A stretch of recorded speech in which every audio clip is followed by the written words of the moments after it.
ভাবুন তো একবার সেই মুহূর্ত যখন কিনা বাংলাদেশের উপর হুট করে আক্রমণ চালিয়ে দেয় ইন্ডিয়ান এয়ারফোর্স। নিমিষের মধ্যে গুড়িয়ে দেয় বাংলাদেশের কিছু স্থাপনা আর মেরে ফেলে হাজার হাজার মানুষ।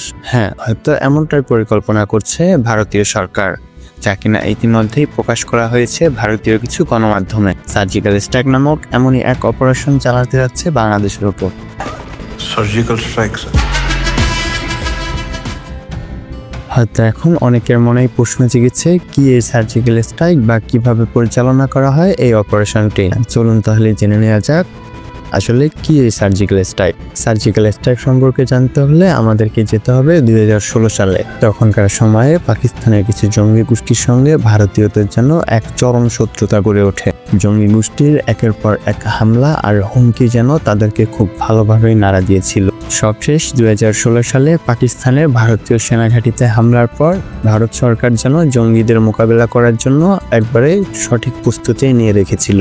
2016 সালে 29 সেপ্টেম্বর ঠিক রাত 12টায় পাকিস্তান এয়ারফোর্সের রাডারের চোখ ফাঁকি দিয়ে কাশ্মীরে ঢুকে যায় ইন্ডিয়ান এয়ারফোর্স।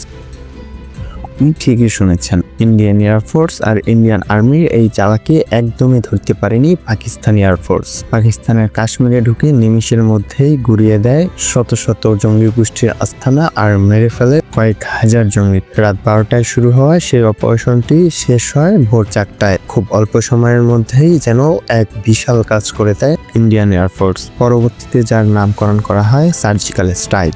হয়তো এমনই একটি সার্জিক্যাল স্ট্রাইক চালাতে যাচ্ছে বাংলাদেশের উপর। তবে এখানে হতাশ হবার কিছুই নেই। হুট করেও যদি ইন্ডিয়ান এয়ারফোর্স বাংলাদেশের উপর আক্রমণ চালিয়ে দেয়, তবুও যে কোনো পরিস্থিতি সামাল দিতে একদম রুখে দাঁড়াতে পারে বাংলাদেশ এয়ারফোর্স।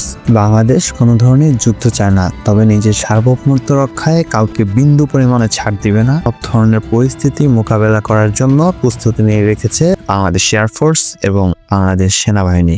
আপনি যদি এমনই সব ভিডিও দেখতে পছন্দ করে থাকেন, তাহলে অবশ্যই আমাদের চ্যানেলটি সাবস্ক্রাইব করে যাবেন।